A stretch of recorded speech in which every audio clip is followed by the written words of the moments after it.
Орой мэндийг хүргэе үзэгчтэй NBA 80 дахь улирал тун удахгүй буюу хэдхэн өдрийн дараа эхлэх гэж байна. Уламжлалт 9-оор 30 баг 30 өдөр нэвтрүүлэг та бүхэнд хүрэхэд бэлэн боллоо. Нэвтрүүлгийн платинум ивент тэтгэгч сайн сайхныг санхүүжүүлэн Голомт банк студид хөтлөгч болон тайлбарлагч Тулга Нямбаяр гэсэн бүрэлдэхүүнтэйгээр бид ажиллаж байна. Орой мэндийг хүргэе.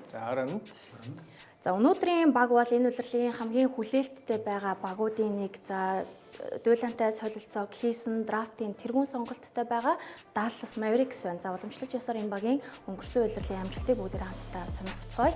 За бэртэл тэмцэл бол маш их байсан. Солилцооны араас бол гэрчлүүд араасаа гарсан байгаа. За улмаар багийн амжилт хойшилсоор улирлын төгсгөл рүү бол маш олон хожигдлыг хүлээж 39-43 гэсэн амжилттай. За тэгээд тоглохооны үзүүлэлтээр 17-д хамгаалтаар 21-т net рейтингээр 19-т тоглолтын хэмнэлээр 14-т бичигдсэн байна. За улирлаа 10 дугаар байраар дуусгаж плей-инд тоглосон байгаа. За Далласын өнгөрсөн улиралд ямар дүгнэлттэй байна вэ? За ер нь тэгээд нэлээд цочирдуулсан л улирал болсон да. Одоо 2 дугаар сард юу болсныг бид нэр одоо хүртэл тод санаж байгаа байх. Тэрнээс ахуулаад ер нь тэгээд том дуйлан шуугантай улирал уг нь болохоор шинжтэй явж исэн чинь тэгээд яхахгүй бэртлэгийн тэл гэдэг зүйл энэ багийг бол бүр тойроогүй дайрахтай бүр маш томоор дайрч өнгөрөөд ингээд багийнхан олон тоглогчид нь бол гэмтлийн улмаас удирлаа бол дуусгаж чадаагүй. За тэгээд тэрнээс шалтгаалаад ийм уналт бол тэдэнд ирсэн байгаа. Тийм л удирдал боллоо доо. Тэгээд ер нь зөвхөн түүхэн тодоор тэмдэглэгдэн үлдэнэлтэй Dallas Mavericks багийн одоо ирээдүйд авраг авдагч бай, авраг авдаггүйч бай. Магадгүй авраг авахгүй Лука Дончичийг явуулсан үйлдэл нь үргэлж тэдэнд ялангуяа Нико Харрисон Dallas Mavericks-ийн сүүлийн 10 жилд нэг яг 25 оны тэр 2 дугаар сарын Лука Дончич хэмжээний тоглогчийг солилцоогоор явуулсан бүх цагийн одоо хамгийн гайхмаар итгэмээргүй ийм буруу солилцоо гэдэг шүүмж даган. За хэрвээ зүгээр Cooper Flag-тайгаа авраг авч чадах юм бол тэгэл хамгийн гайхалтай зөрөгтэй өөрчлөлт гэл нэг ийм л хоёр янзаар түүхэнд үлдэн. Тэгээ цаг хугацаа ирээдүйд юу болохыг л харуулна да. За Дончичийн солилцооны дараа ээлж дараалан төвийн тоглогчид нь гэмтээд за талбай дээр байгаа тоглогчид нь бүр хөгжлийн лигийн тоглогчид хүртэл тоглож гисэн үе бол энэ багт байсан. За тэгээ 6 улирлыг Далласын төлөө зориулсныхаа дараа 7 дахь улиралтаа бол Лука Дончич энэ багийг орхисон байгаа. За Далласын төлөө бол 422 тоглолтод оролцсон байна. 34.9 минутыг дундчилсан байна. 28.6 оноо, 8.7 самбар, дамжуулалт нь 8.3, бөмбөг таслалт 1.2. Тэгэл одоо ер нь Далласын түүхэнд энэ багийг үүсгэн одоо бий болж NBA-д тоглож ирснээс хойш цөөхөн тохиох ийм одоо жинхэнэ франчайз тоглогчдын нэг нь бол яхахгүй Лука Дончич гэж энэ залуу байсан. Тэгээд ийм тоглогчоо гинтхэн одоо юу гэдгийг нэг 100 гэрээн дуусаад тий ингээд явсан бол нэг өөр хэрэг. Яг өөрсдөө шийдвэр гаргаад ингээд солилцоогоор явуулсан яхахгүй саний тулгааг хийсэнчлэн тухайн үедээ бол одоо ч гэсэн ер нь яг хангалттай одоо тэр хариу барьсан зүйл болоогүй л шүүмжлүүлсэн хിവэрээ л байна. Одоо яг л ирээдүйд л юу болох нь харагдана гэсэн үг. Дончичийн хувьд ч гэсэн өөрөө нэг одоо Далласыг орхиж явна гэдэг ч юм уу тийм зүйл байгаагүй шүү дээ. Тэгээд нөгөө солилцсоосоо хойш буцаа Далласын талбай дээр нэг удаа зочиж тоглосон. Тэгээд тэр тоглолтын дээр бүр Далласынхан бол багийн зүгээс хүндэтгэл үзүүлсэн видеог үзүүлэхэд бол Лука Дончич бүр уйлж исэн. Тэгэхээр тэрнээс ер нь харахад л ямар их одоо явахыг бас нэг тийм өөрөө хүсээгүй байсан гинтийн зүйл болсон бэ гэдэг нь бас тэндээс харагдсан. Тэгэхээр нэг ийм л айхтар том магадгүй ер нь сүүлийн хэдэн жил болоогүй ийм гинтийн том солилцоог л даасан өнгөрсөн үйл хэдхэн сарын өмнө бол хийчлээ. Тэгээд одоо ёстой сая тулгааг хэлдэг. Ирээдүйд л одоо юу болох нь харцгаая да. Энэ солилцоо болсны дараа та хоёрын зүгээс яг ямар дүнэлттэй байсан бэ? Аль баг нь илүү хожсон гэж харсан харин дараа нь энэ бодол нь өөрчлөгдсөн үү, эргэсэн үү? Яг би бол яг одоо аль баг нь хоцсон гэхээс илүү Даллас зүгээр маш хурдан хугацаанд аврагын төлөө дахиад нэг том дайралт хийх боломжийг дахиж бүрдүүлэх гэжлийн том солилцоог хийч үдэ гэж харсан. Зүгээр яг Lakers-ийн нөхцөл байдал, Dallas-ийн нөхцөл байдлыг харьцуулах юм бол Даллас арай илүү хурдан аврах цолонд хүрэх магадaltaй бүрэлдэхүүнийг бүрдүүлч үдэл гэж бодож ирсэн. Гэхдээ магадгүй дараагийн 5 жил, дараагийн 10 жилд Lakers бол арай өөрсдөө хожоотой зүйл хийсэн болов уу гэж харсан да. Ерөнхийдөө энэ солилцооноос болоод. За тухайд бол би зүгээр маш том лөөр явчлаа гэж харагдсан. Тэр маань ч одоо батлагдсан Cooper Flag-ийг өгсөн. Ер нь бол ирээдүйг харсан, тухайн үеийн нөхцөлөдлөө харсан бүх талаараа Далсын үед үнэхээр итгэмээргүй солилцоо байлаа л да. Тэгээд азар зүгээр Cooper Flag драфт ирэхээр олж аваад Cooper Flag ирснээр зүгээр энэ асуудлыг намжааччлаа. Тэрнээс зүгээр драфтын өөр хойгуур яг авах ёстой магадгүй 14 15 дахь сонголтоороо тоглож авсан байсан бол тэгэл бүх цагийн хамгийн муу солилцоол гэдэг түүхэнд үлдэх нь тодорхой байсан болов. Би Антони Дэвис бол ойрын 4-5 жилдээ өндөр формтой тоглож магадгүй. Гэхдээ ямар нэгэн багийн франчайз тоглогчоор плей-офф ихнийчдэг давж үзээгүй. Тэгээд ер нь сүүлийн жилүүд гэмтлээс алхаа болцсон. Насан ч уруудж яваа ийм тоглогчийг бол Лука Дончич шиг эд ирэн дээр ирж байгаа. Өнгөрсөн жил нь гол нь бага финалд дулцсан байгаа тоглогчийг явуулдаг. Итгэмээргүй үзүүлэлттэй. Ер нь зүгээр ингээ бодохоор нэг 88 оны тэ Майкл Жордан 1998 оны Аллен Айверсон ч гэдэг юм уу. Эсвэл 95 оны за 2001 оны Шакил Онил ч гэдэг юм уу. Яг ингээд тухайн үед доминант байгаа гоц ур чадвартай тоглогчийг дөнгөж 25 6 насны дээр нь сольж байгаа анхны итгэмээргүй тохиолдол болж ирсэн. Яг нөгөө Шак нэг Орландод финалд гаргачаа 4 тэгдүүлдэг ч тийм. Тэгэл шууд баг дараа жилийн Лекс рүү 96 онд явах шүү дээ. Яг тэрний бодохоор төстэй. Лиг үргэлж Лексийг харж үздэг юм шиг тий. Ер нь тэр бол ямар ч Орландо Мэжик багийн зүгээс бол хизээч Шакил Онилыг бол явуулах юмс үнэлэлгүй нөхцөлөдөл төр Шак яваад гисэн. За зах зээл нь жижигхэн байсан гэдэг шалтгаан байсан. Тэрэн дээр бол Шак өөрөө явах хүссэн бол одоо энэ жишээн дээр Лукамын бол явахыг хүсээгүй, явахаач мдээгүй байсан гэдэг чинь тухайн үед бол итгэмээргүй л солилцсон. Тэг яхаа гол Лекс урт хугацаанд илүү л угаасаа ашиг авчрах солилцоо л да. Яг хөө магадгүй даас ойрын нэг 2 3 жилдээ ч юм уу одоо Кайрин 90 сарууд болоод Антони Дэвис 90 сарууд тоглоод Cooper Flag-ыг гайхалтай тоглоод авраг авч болох байх. Ойрын 2 3 жилийн хугацаанд бүрэлдэхүүнч гоё байгаа учраас гэхдээ дараагийн 5 жил 10 жилд бол илүү Лекс талдаа ашигтай энэ үдэл болж ирэх байх. Яг одоо тэгээд сайдлагагийн хэлсэнчлэн Cooper Flag гэдэг залууг авсан тулдаа Нико Харрисон аврагдаж байгаа юм л та. За тэгээд энэ солилцоо хэр зөв байсан бол гэдгийн хариултыг авч магадгүй энэ үйлрэл тохиох юм шиг байна. За тэгээд түүхэн солилцооны золиос болсон тоглогч Антони Дэвис Далст ирсэн хамгийн ихний тоглолтынхаа өдөр харамсалтайгаар бол гэмтсэн байгаа. За тэгээд Далсын төлөө өнгөрсөн үйлрэл ердөө 9 тоглолтод оролцсон байна. Харин 9 тоглолтууд нь бол маш сайн үр дүнтэй.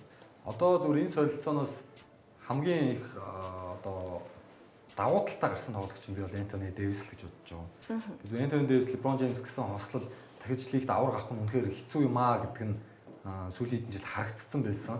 Тэгээ энэ үед зөвхөн авраг авахд бэлэн баг дээр очихдоо яг өөрийнхөө үндсэн 2 дахь юм уу 3 дахь лидерийн ролоор тоглох боломж байна. Тэгээ заавал нэг ирээдүйн нуруунд дээр үүрж авах шаардлага түн алга Cooper Flag-д ерөнхийдөө дамжаад үлдэх учраас ингээд Lexus-ийн илүү сайн бүрэлдэхүүнтэй баг дээр очсон ч гэдэг юм. Ингээд Дэвисийн хувьд зүгээр энэ солилцоо магадгүй ашигтай солилцоо болов гэж бодож байна. Тэгээ дээр нь өөрийнхөө нөгөө хүсдэг 4 номер дээр тоглох боломж нь өшөө илүү нэмэгдсэн. Лекст бол дандаа 5 номер буюу төвийн байрал дээр тоглохоос өөр аргагүй нөхцөл байдлууд жил болгон тохиолдоод байсан бол одоо яг Далсын энэ байгаа бүрэлдэхүүн дээр хажуудаа хоёр ч их тажгүй төвийн тоглогчтой хамт тоглох боломж байгаа даа учраас эдгээр угаасаа бүх талаараа нөхцөл байдал бол яг би тулгаатай санал нэг их тажгүй юм нөхцөл байдал руу яваад очсон байгаа. За тэгээд Далсын хувьд өнгөрсөн үйлрэлийн бүрэлдэхүүн бол маш сайн байсан. Тиймээс олон тоглогчийг явуулах шаардлага бол гараагүй. Ердөө ганц тоглогч явсан байгаа. Спенсер Динвиди тэгээд Далс тэрхээрээ сайн тоглодог тоглогч уг нь. Тэгээд ямар ч гэсэн гэрээнд усаад чөлөөтэйг тоглоод одоо ахмад тоглогчээр Шарлот руу явууллаа. Тэгээд Далсын угаасаа өвөл хамгийн юм хийцэн. Тэгэхээр 100 одоо нэг тийм өөрчлөлт шинжилээд авах юм угаасаа нэг гарсангүй дээ. Тэгээд Динвидийн хувьд ч гэсэн нэг тийм одоо Далс явууллаа гэд тэдэнд нэг ганцтай зүйл угаасаа байхгүй л дээ. Байрал дээр нь угаасаа тоглогч нар байгаа, залуу тоглогч нар ч байгаа даа учраас. За тэгээд 3 тоглогчид гэрээний сонголтыг бол өгсөн байгаа.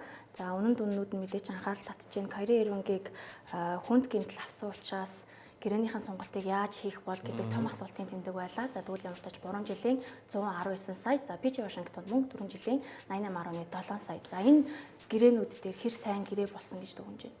За яг хуу Kyrie-ийнх бол одоо эн чинь сүүл Brandon Ingram нэг 3 жилийн 120 саяын гэрээг Торонтодоо хийсэн өвөл ер нь тэрнэрхүү л юм гэрээ болчихж байгаа гэсэн үг л яг хуу жилд нь хуваагаад бодохоор нэг 40 сая орчим тийм. ийм гэрээ байна. Гэхдээ Кайри энэс илүү уг нь авах боломж бол байсан. Тэгээд хүнд гэмтэлний харахгүй мөнгөний багасгачлаа. Эсвэргээрээ би бол зөвхөн би хувьдаа бол PJ Washington-ыг авч үлдсэнд тэгээ ялангуяа энэ 4 жилийн ийм гэрээ өгсөнд бас жоохон гайхчил хүлээж авсан. Ер нь бол одоо PJ Washington-ы үүрэг роль энэ багт яг энэ 4 жилийн гэрээ өгөхөр хэмжээнд байх уу үгүй юу гэдэг дээр бол уг нь эргэлзээтэй л байхаар ийм л байл. Одоо багт нь ирсэн тоглогчийг харсан, байгаа бүрэлдэхүүнийг харсан ч тэр Washington-ыг бол нэг ингэж авч үлдэхгүй байсан ч уг нь болох үйл харагдчихсэн. Гэхдээ одоо тэгээд ямар ч эзэд бол шийдвэрээ гаргачлаа. Яг PJ Washington-ы тал дээр нэгт болохгүй бол солилцоогоор явуулахад насан залуу байгаа учраас өргөн өрөх боломжтой. Солилцоон дээр нь авчирад нэг тэгж түгжигдээд тахаар тоглогч биш баг. Хоёр талаар нөгөө нэг Дэвисийн хажууд ерөөсө Cooper Flag-ыг хийсэн ш 4 номер дээр тоглох төлөвлөгөөгүй гэдгийг л харуулж байна л да. Даас үргэлж 3 номер дээр нь ашиглана. Anthony Davis 5 дээр тоглосон тохиолдолд PJ Washington-ыг 4 дээр ашиглаад Cooper Flag-ыг 3 дээр ашиглана. За PJ Washington бүр сэлгээний сандалд суудсан байх үед бол Lively 5 дээр ч юм уу Gaffer 5 дээр ED 4 дээр ингээ Cooper Flag-ыг хийсэн ш 4 номер руу оруулахгүй. Тэгээ PJ Washington-ыг болохоор 3 болон 4 номер дээр ээлжлээд Flag-ыг амарч авах хугацаанд Davis-ыг амарч авах хугацаанд тогтмол талбай дээр аль нэг байрал дээр нь байлгаж яхаар л ийм төлөвлөгөөтэй байгаа болоод PJ Washington-ыг заавал авч үлдсэн болов уу гэж бодож байна. За гэрээгээ сонгосон тоглогчдын хувьд юм байна. Тэгвэл ирсэн тоглогч мөн 3B. За мэдээж драфтын тэргуун сонголт энэ улирлаас эхлэн Dallas Mavericks-тэй нэгдэх болно. За энэ ирсэн тоглогчид Dallas-ыг хэр сайжруулж чадах вэ? Тэд дутуу орон зайгаа ер нь хэр нөхөс юм бол Би бол их тажгүй гэж харж байна. Одоо Кайригийн гэмтэлтэй байх энэ улирлын энэ хугацаанд бол D'Angelo Russell нь хангалттай. Яг хөө за Кайригийн хэмжээнд мэдээж хүрэхгүй. Гэхдээ өөр сонголтууд дундаас юу н хамгийн дайггүй D'Angelo Russell болсон болов уу гэж бодож байна. Тэгээд дээр нь одоо авж байгаа цалингийг харах юм бол 2 жилийн 11.6. Маш бага мөнгөнд дүнгээр одоо эн чинь mid level exceptional ер нь бол автсан тоглогч гэсэн үг шүү дээ. 5-аас 6 сая хоорондох цалингаар. За тэгээд Dennis Smith Jr. Яг энэ тоглогчоос хүлээлт алга байна. Яг анх Dallas байсан. Гэхдээ тэгж хүлээлтэнд хүр сайн тоглож чадаагүй. Одоо ингээ эргээд ямар ч ирж чинь. Тэгээ холбогч дээр л нэг нөөц хүн л авчирж чинь гэсэн. За одоо тэгээд Cooper Flag-тэй бол юу ярих вэ мэдээж. Хамгийн том хүлээлттэй байгаа хүн учраас өдрөл эхлэхээр угаасаа бид тоглолтын угаасаа бишрээд л тэгээд үзээд явах байх. Тэгвэр Kyrie дээр бол Кайригийн одоо гэмтэлтэй байгаа энэ шалтгааны улмаас D'Angelo Russell-ыг авчирсан шийдвэр л ер нь хамгийн нэгдээ олсон шийдвэр болсон байх гэж бодож байна. За Кайригийн хувьд ACL-ийн гэмтлээсээ 1 сард ирэх төлөвлөгөөтэй байна. За ер нь багийн хувьд бол улирлын тал тоглолтоо хийчих юм хугацаа энэ хугацаанд нь Russell түүнийг сайн орлоод байж чадах юм бол хүснэгтэд бас дэжгүй байр суурийг эзлэх боломжтой гэж харж байна. Хүснэгтийн байрлалыг шууд асууж байна. Хүснэгтийн байрлал дээр бол өрөнд бүсд хэцүү хэцүү. Яг үнэн гэлээд Кайритай уучраас л багийн аврам төвшөнд хараад байгаа. Тэгээд Cooper Flag хэдий гайхалтай одоо дараагийн 10-ны лигийн Wemby-ийн хамтар нүүцээрээ болох юм онцгой тоглогч гэж байгаа гэсэн руки үлрэл бол руки үлрэл. Тэгээд Anthony Davis ч өөрөө лигийн 82 тоглолтод оролцдог тоглогч биш. Klay Thompson-ы тоглолтын үрмэлөө унтсан. D'Angelo Russell-аас одоо яг хуучин тоглолтыг хүлээхэд бол эргэлзэж байна. Ингээд ингээ бодохоор аим deep roster-тай мөртлөө яг Kyrie, AD хоёр заавал хамтдаа байж энэ баг аврагын төвшөнд энэ жилд өрсөлдөх юм болов. Тэгээд тийм учраас би зүгээр өрөнд бүстэр бэлэн байгаа багуудын хажууд Kyrie Irving-ийг эргэж ирэх гэсээр байтал энэ баг нэг 7-8 дугаар байр хавцаа улирал дээдлэн 45 ажил байгуулвал их юм. Тэгээд яг багадаа бол 42 3 ажил байгуулж болов гэж бодож байгаа. Тэгээд плей-оффд орох нь орно. Тэгээд эхний 6-гаар орно гэдэгт бол маш эргэлзэж байна. Тэгээд тоглогч яг хин төгсөх юм. Cooper Flag л үнэхээр бүр хүлээлтийг бүр давуулаад шууд багийн лидер статустай болтгоо. Би одоо яг энэ бүрэлдэхүүнээс Kyrie-гүйгээр болохоор тоглолт хин төгсөх нь надад бол яг эргэлзээтэй л байгаа тань л та. Энэ бүрэлдэхүүн дээр. Яг хоо Kyrie маань бас ирээд яаж тоглох нь гэдэг бас. Тэгээ бас нэг сар төлөвлөгөөтэй гэдэг бол хамгийн наадлын явсан шүү дээ. Ер нь бол Бухотын дараа ирэх магадлал өнтертэй. Тэгэхээр Бухотын дараа ирээд 15хан тоглолтод Kyrie ороод формонд ороод плей-офф эхлүүлнэхээр Kyrie-гийн гэмтлийн багийн яг амжилтыг тодорхойлно. Тэгээ үнэхээр яг туршлагатай тоглогч формтойгоор эргээд ирчих бах. Гэхдээ нөгөө багийнхантайгаа гарна хэлэхтэй тэр хүртэл тоглоод болцсон хэмнэл дээр сөрөг нөлөө орж ирэх үү яах вэ гэдэг. Тэгээ Cooper Flag-тай хэрэг гарна хэлэх үү гэх юм. Иймэрхүү асуултууд бол мэдээж байгаа. Лигийн яг мэдээж хамгийн сайн сэлгээтэй, хамгийн зузаан бүрэлдэхүүнтэй, хамгийн нуруулаг баг нүгэл мөн. Гэхдээ хүчрээ олцсон юм олон багтай өрнөд бүсд бол би Kyrie-гийн гэмтэл болон AD-гийн бас нэг гэмтлийн асуудлуудыг тооцоолж үзэх юм бол ер нь нэг 7 дугаар байраар гараад нэг плейнд тоглох болов гэсэн таамаг байна. Тийм би ч гэсэн ер нь даас Кайри эртэл жоохон одоо доош нь хангаах зүйлс байгаа болов уу гэж харж байгаа. Ягаад тэгэхээр одоо Дэнжел Рассел чинь Кайри биш шүү дээ. Тэгэхээр түүний Кайриг орлоно гэдэг боломж угаасаа лигтж байхгүй байна. Гэхдээ Кайри маань одоо гол нь 92 оны тоглогч он гараад 26 оны 3 сард 34 нас хүрэх гэж байна. Тэгэхээр энэ насан дээрээ ийм хүнд гэмтлээс те Кайри шиг ийм их хөлийн хөдөлгөөн хийж тоглодог ийм тоглогч бас бүрэн одоо бидний өмнөх мэддэг тэр Кайри шууд эргээд ирнэ гэж найдах хэцүү учраас тааст бол тийм жоох эргэлзээ байгаа. Түүнээс Cooper Flag те энэ үнэлэгдэж байгаа шиг тоглоод Антони Дэвис гэмтэхгүй тоглоод Кайри формтой одоо урдын Кайри эргэж ирж чадаад за тэгээ ингээд сэлгээний нөөц бүрэлдэхүүн босод одоо лайв хийж гэдэг юм уу Gafford за PJ Washington Klay Thompson гэдэг энэ deep roster гэж нэрлэгдэж байгаа энэ хүмүүс өөрсдийнхөө нөгөө үнэлэгдэжсэн тэр үнэлэмжийнхаа дагуу тоглож чадах юм бол харин даас аюултай баг болчих واخ. Гэхдээ одоо саяны миний нэрлсэн энэ бүх зүйл биелэлээ олох нь магадлал нь өөр маш бага л та. Тийм одоо ингээд эдийг нь уран дээр улирлын ачаал явуул улирал дуустал тоглох уу гэдэг асуулт хамгийн түрүүнд орж ирж байна. Тэгээд яг хуу энэ багийн ирээдүйн номерны тоглогч нь бол Cooper Flag. Тэр бол эргэлзэхгүй Cooper Flag-ийн хүлээгэлтэнд хүрчих واخ гэж найдаж байна. Гэхдээ одоо юу гэх юм яг одоогоор тий дөнгөж яг руки удирдал ялангуяа эхний хэдэн сар дээр бас руки хамтаагаа тулна хэвлэл мэдээлэл дэлхийн нийт түүн дээр анхаарал төвлөрнө. Тэгээ энэ үед болохоор яг багийн номер 1 статустай байх гэхээр Антони Дэвис бас байгаад байдаг. Тэгээ Дэвисийг бол бид ойрд яг нэг номер 1 лидерийн үүргээр тоглолт дуусгаад төгсгөөд өөрөө ингээ хожлын оноонууд авдаг Дэвисийг бол тэгж олон хараагүй. Тэгэхээр одоо тэр ойролцоо олж байгаа тоглолтуудын төгсгөл дээр л яах юм бол та гэдэг дээр л эргэлзээд. Тэгээ ерөн зүгээр яг 45 хожил 42-оос 45 хожил байгуулах гэдэг чинь бас өндөр таамаг шүү дээ. Ер нь бол 50-аас дээш үеийн хожилт байгуулна. Тэгээ гол нь 50 хожилттой баг 5 дугаар өрт бичигдээд байгаа байхгүй өрн бүсч. Одоо нэг жил бүр өрн бүс 50 хожил авчаад плей-оффт шалгаралгүй дуусчихсан тохиолдол байгаа шүү дээ. Тэгээ одоо тийм ийм хүнд өрсөлдөөнтэй бүстэй байгаа болохоор тэгээд яг дорн бүстэй байсан бол өөрөөсөө 50 хожил байгуулчих واخ. Кайриг үүч гэсэн магадгүй. Тийм. Дорн бүсийн багуудтай илүү олон тоглох учраас дивизийнхэн багуудтай. Тэгэхээр ингээ бодохоор зөв өрн бүсээс бол 42-оос 45 хожил гэдэг бол яг ер нь бол бүр максн тулгсан хожил л өгч байна гэсэн үг. Тэгэхээр яг эхний 6-ад бичигдэхэд даанч тэр хожил нь хангалтгүй байгаа байхгүй. Дорн бүст бол 45 хожилтой багч чинь шууд эхний 4 5-аар гарч байгаа шүү дээ дөрвөр. За тэгээд Cooper Flag гэж энэ залуу NBA-ийн дараагийн нүүр царай гих тодтголын хэмжээнд яригдж байгаа энэ залуугийн скаутын тайлангийн бүгдээрээ хамтдаа сонирхцгой за маш өндрөөр үнэлэгдсэн байсан. За Flag бол элит түвшний тоглогч. Тэрээр энэ 11 Wemby-гийн хамтаар эзэглэх боломжтой шилдэг авьяаслаг нэгэн.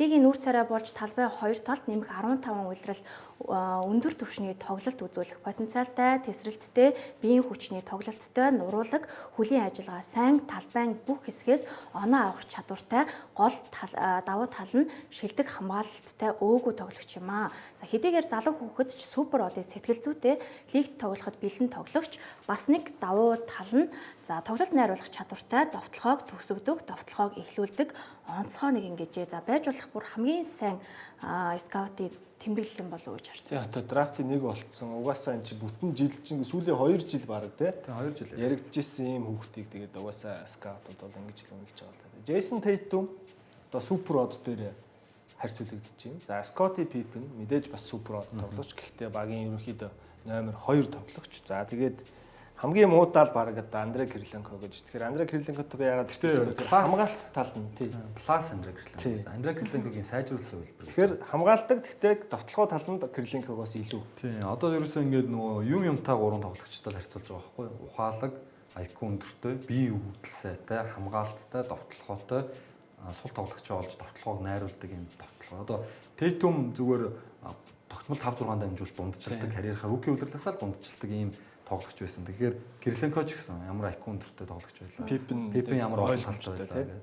Тэгэхээр яг ийм л тоглогчтой харьцуулаад байгаа. Гэхдээ магадгүй эдгээр тоглогчдоосоо ч илүү болоод яг багийн номер 1 статусаар тэгээ ер нь 15 жил энтер гэж яагаад онцлоод байгааг нь бодохоор ер нь 30-аас 40 он Wemby энэ хоёрын л 10 болох юм болоо да. Лиг тийм л хүлээлт өгöd байх шиг байна. За ингээд Cooper Flag-ыг хүлээлтэнд хүрэх хэсгийг бид хэдхэн өдрийн дараа харах болно. За харин багийнхаа босоод тоглогчтой зохицох хэсгийг нэвтрүүлгийн дараагийн хэсэгт гарааны тавтаар онцлог хүргэе. Энд хүрээд 30 ба 30 өдөр нэвтрүүлэг хэсэг хугацаанд завсарлаж байна. Нэвтрүүлгийн Gold Event тэтгэгч хамтдаа төрүүлж алах нь Unitel Group.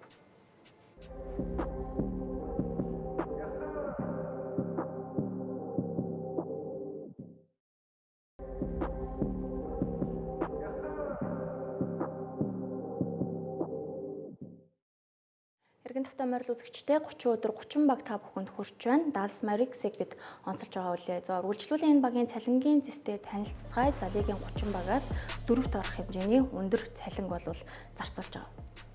За тэгэлгүй бахав те ийм бүлэглэлт ярьсанчлаа угаасаа тэгээд ийм deep rosterтэй баг. Тэгээ гол нь те бас одоо юу гэдгийг D'Angelo Russell баг мөнгө өгж авч ирсэн гэдэг ч юм уу те. Тийм. Одоо тэгээд яг одоо rookie Cooper Flag нь л гэхэд өөрөө 14 саяын гэрээ авчиж байгаа л да. Нэг болохоор. Тэгээ ингээ бодохоор өндөр байхаас сонголтгүй. Харин ч Kyrie боломжийн дүнтэй гэрээ, Klay Thompson ч гэсэн 17 орчим сая дуулар орчим цагийн сагсан мөнгөт том баг гэрээ байгаа зүгээр. Anthony Davis-ийн гэрээ л хамаг дэше татж байгаа. Anthony Davis бол бүр 60 орчим саяын гэрээтэй тоглож байгаа даа шүү дээ. Лигийн угаасаа супер яг ингээд тэр нэгийн аврагын төлөө баг босгож байгаа багийн яг тулгуур тоглогч авдаг цалин бол Davis авч байгаа. Шей нарын л авч байгаа цалин гэсэн үг шүү дээ. Тэгээ энэ бол харин Anthony Davis жоох агцсан гэрээ юу үгүй юу гэдэг бол бас ярилцаж болох сэдв болж байгаа. Энэ жил бол ерөнхийдөө яригдана. Одоо яг Kyrie-г эзгүүд Davis одоо зөвхөн Flag-ийн нуруунд дээр rookie тоглогчийн нуруунд дээр зүгтөхийг хүсэхгүй нь тодорхой.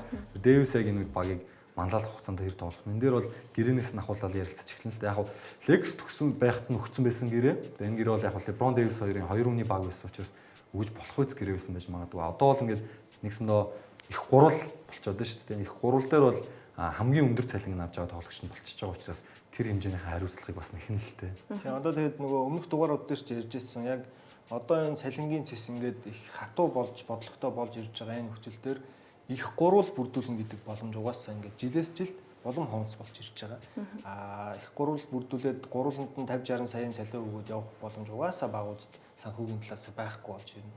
Хил юм бол нөгөө luxury tax төлөх хэмжээ нь бүр даблдаад үржигдээд 3-4 дахин үржигдээд явцдаг учраас Dallas дээр бол харин энэ л яг сая дулгаагийн хэлсэнчлэн нэг deep roster ингээд яг нэг юм их гурвалтай мэт те одоо яг нэг нь rookie байна.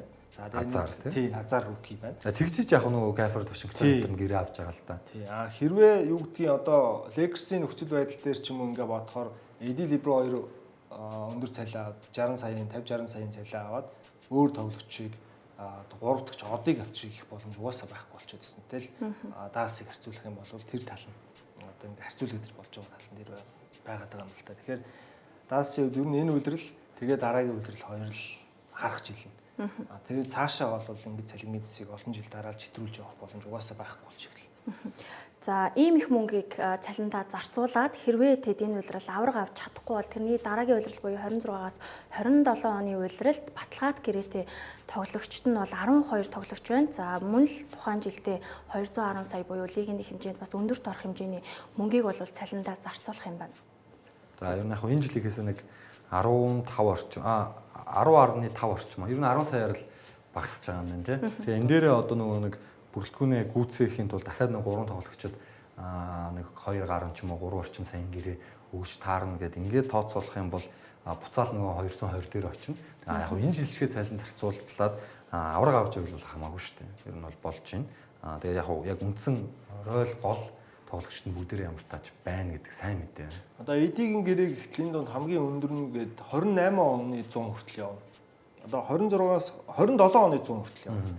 Яг 27-аас 28 оны буюу одоо энд харагдаж байгаа үйлдвэрлэлийн дараагийн үйлдвэрлэл нь эдид 62 саяын гэрээ player optionтой үлдэж байгаа.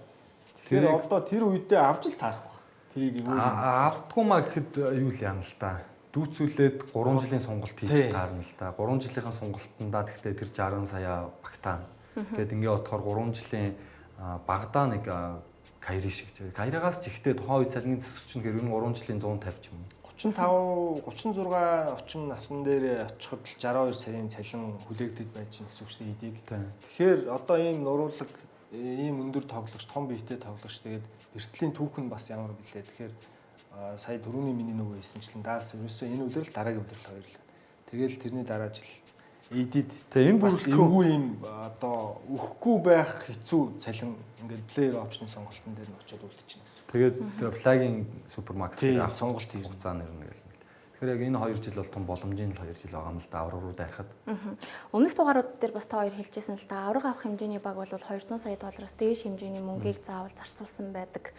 Тим дүр зурагч ажиглагддаг. За Далсын хувьд тим байна. Харин гарааны бүрэлдэхүүнийг харцгаая. За энэ бүрэлдэхүүн Кайрыг 1 сар гэж ирэхэд хаана байх бол Тулгай бол ихний хэсэгт илчсэн. ер нь авраг авах хэмжээний гарааны тавт мөн үү? Кайрыг оруулаад ирвэл ирүүлээвэл мөн.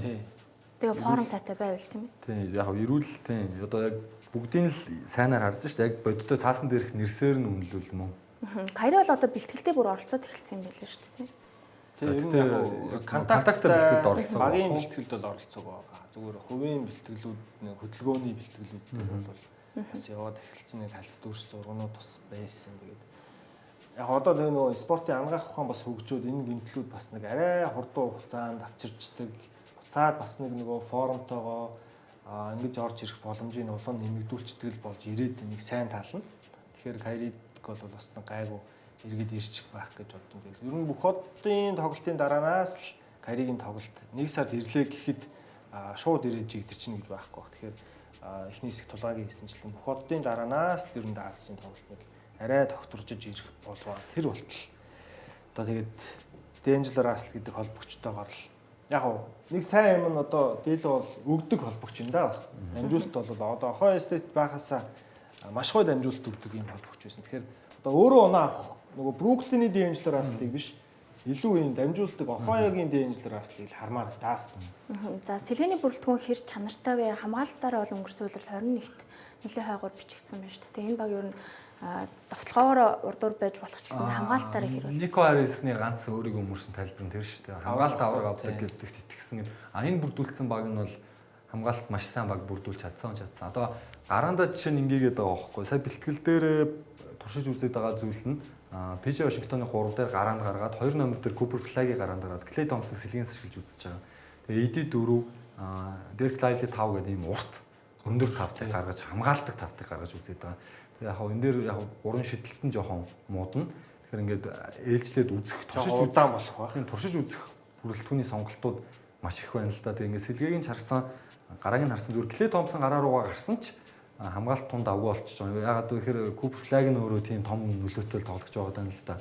Өөрөө хамгаалт нь нэлээд төвшнө, товтлогоо нэлээд төвшнө гэдэг ингээд сул тал бүр яг нэг ч нэрлэгдэх сул тал байхгүй. Гимтлийн түүх байхгүй, биеийн өгдөл сайтай, IQ өндөртэй, шидэлттэй, оролттой гэдэг ерөөсөө өөлөх зүйлгүй ийм супер тоглогч орж ирээд байна л да. Тэгэхээр яг энэ тоглогчид энэ багийг улам л төгөлдржүүлэх шиг. За характерын хувьд ч гэсэндээ өндрөөр үнэлэгдсэн байсан. За тэгвэл энэ багийн дасгалжуулагчдын бүрэлдэхүүнийг хамтдаа сонирхцгоё.